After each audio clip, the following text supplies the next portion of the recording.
வணக்கம், நான் வசந்தி. கொஞ்சம் சமையல் கொஞ்சம் தகவலில் ஜவ்வரிசி, பயத்தம்பருப்பு, தேங்காய் பால் சேர்த்து ஒரு பாயசம் எப்படி செய்கிறதுன்னு பார்க்கலாம்.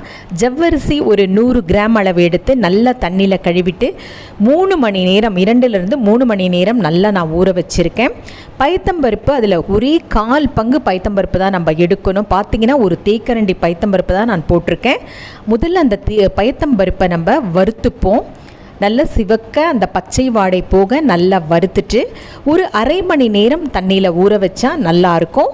ஊற வச்சுட்டு அப்புறம் ரெண்டையும் நம்ம வேக வச்சுப்போம். இப்போது நம்ம பயத்தம்பருப்பில் தண்ணி போட்டு ஊற வைப்போம். ஜவ்வரிசியை நல்லா வேக வைப்போம். ஜவ்வரிசி ஊறுச்சுன்னா ரொம்ப சீக்கிரமாக வெந்து வரும். நமக்கு ரொம்ப நேரம் வேகிற வேலை இருக்காது, அழகாக வெந்து வரும். ஆடி வெள்ளிக்கிழமை நிறைய பேர் அம்மனுக்கு கூழ் வார்ப்பாங்க. வீடுகளில் பார்த்திங்கன்னா நைவேத்தியம் செய்து பூஜை செய்வாங்க. ரொம்ப விசேஷமாக இருக்கும் நிறைய பேருக்கு. அந்த மாதிரி இந்த நாட்களில் இந்த பாயசம் கட்டாயமாக செஞ்சு பாருங்கள். ரொம்ப ரொம்ப சுவையாக வித்தியாசமாக ரொம்ப நல்லாயிருக்கும். நம்ம பால் சேர்ப்போம், ஆனால் அதுக்கு பதில் நீங்கள் தேங்காய் பால் சேர்த்து செஞ்சிங்கன்னா இன்னுமே ரொம்பவுமே சுவையாக இருக்கும். இப்போ ஜவ்வரிசியும் நம்ம பயத்தம்பருப்பும் நல்லா வேக வச்சு எடுத்துப்போம். ஜவ்வரிசி அழகாக வெந்து வந்துடுச்சு. தண்ணி கொஞ்சம் தாராளமாகவே ஊற்றலாம், ஏன்னா ஜவ்வரிசி ரொம்ப சீக்கிரம் தண்ணியை உறிஞ்சிடும். ஆற பயத்தம்பருப்பும் வெந்தாச்சு. இப்போ அதற்கு தேவையான பொருட்கள் பார்க்கலாம். தேங்காய் நான் எடுத்திருக்கேன். நல்லா ஒரு சிறிய தேங்காய், ஒரு முழு தேங்காய் எடுத்துக்க. பயத்தம்பருப்பு பாருங்கள் அந்தளவு வேகணும். தேங்காய் ஒரு சிறிய தேங்காய், முழு தேங்காய், முந்திரி, திராட்சை, ஏலக்காய் தூள், வெல்லம் பார்த்திங்கன்னா ஒரு உருண்டையில் பாதி வெல்லம் நான் எடுத்திருக்கேன். அதாவது ஒரு 250 கிராம் வெல்லம் தாராளமாக இருக்கும். உங்களுக்கு இனிப்பு எவ்வளோ தேவையோ அந்த அளவுக்கு பார்த்து எடுத்துக்கோங்க. தண்ணி கொஞ்சம் தாராளமாகவே சேர்த்துக்கோங்க, ரொம்ப குறைவாக வேண்டாம். நல்லா முழுகிற அளவுக்கு இந்த அளவுக்கு தண்ணி இருக்கணும். நல்லா வெல்லம் கரையட்டும். தேங்காய் பால் பார்த்திங்கன்னா ரொம்ப ரொம்ப வயிற்றில் இருக்கிற புண்களை ஆற்றும், சருமத்துக்கு ஒரு நல்ல பளபளப்பை கொடுக்கும் தேங்காய். இப்போ ஒரு பிரசவித்த பெண்களுக்கு துவரம்பருப்பு நம்ம நிறைய பேர் கொடுக்க மாட்டோம், ஏன்னா அது ஒரு வாயு சம்பந்தப்பட்டது. ஆனால் பயத்தம்பருப்பை நீங்கள் நிறைய சேர்க்கலாம். தேங்காய் நம்ம இப்போ அரைச்சி தேங்காய் பால் எடுத்துக்கலாம். தேங்காய் பால் நீங்கள் கொஞ்சம் வேணும்னா இன்னும் கூட கொஞ்சம் தேங்காய் போட்டுக்கலாம், ஒன்றும் தப்பு இல்லை. இப்போது வெந்த அந்த ஜவ்வரிசியில் வேக வைத்த அந்த சிறு பயத்தம்பருப்பை நம்ம முதல்ல சேர்த்துப்போம். வெல்லம் நான் சாதாரண வெல்லம் தான் வாங்கினேன், அதனால் இப்போ வடிகட்டி நம்ம சேர்த்துப்போம். வெல்லம் இந்த அளவுக்கு போதுமானது.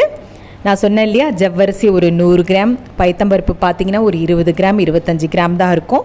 வெல்லம் ஒரு உருண்டையில் ஒரு பாதி எடுத்திருக்கேன், ஏன்னா நான் ஒரு கையளவாக தான் நான் செஞ்சுருக்கேன். அதை உங்களுக்கு நான் அளவுகளோடு நான் சொல்கிறேன். அதை நல்லா ஒரு கொதி வந்த பிறகு நம்ம தேங்காய் பால் எடுக்கிறோம் இல்லையா, அதை நம்ம ஊற்றும். கொஞ்சம் நேரம் மூடி வைங்க, ரொம்ப நேரம் மூடாதீங்க, ஏன்னா வெல்லமெல்லாம் போட்டதால் அடி பிடிச்சிரும். அடிக்கடி நம்ம கிளறி விடணும். அதுவும் இல்லாமல் பொங்கி வந்துடும்.